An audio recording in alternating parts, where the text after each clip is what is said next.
direction our country's headed in politically. I'd love to hear your opinions. Emmy, did you just take a really deep breath? Our entourage gets really like, they can see the tension build when we're asked political questions, but You have to answer. no, I'd love to answer it actually, but thank you for the question.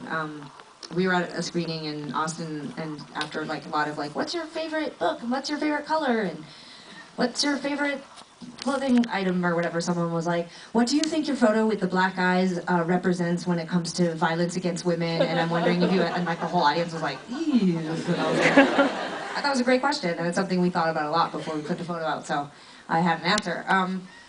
What do I think about Occupy Wall Street? Well, I'll start with that.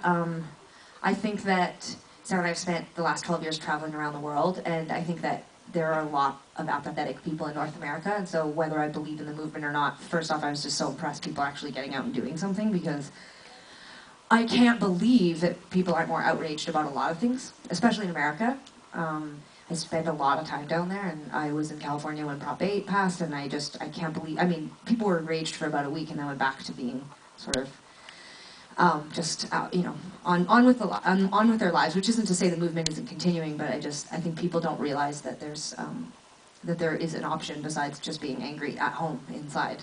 You can actually take it to the streets. So I think that people have a right to feel angry. I think that there absolutely are a bazillion issues, especially in America. I think it's outrageous that there is not health care for everyone. I don't see that changing. I think it's outrageous that people aren't able to get married there. I feel like it's outrageous that there is such a divide between the poor and the rich.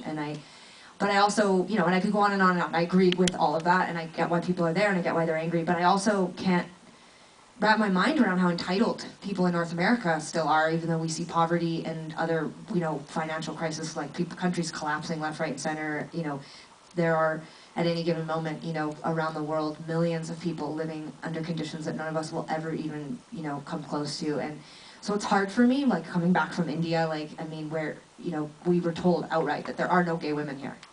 And we were like, what do you mean there's no gay women here?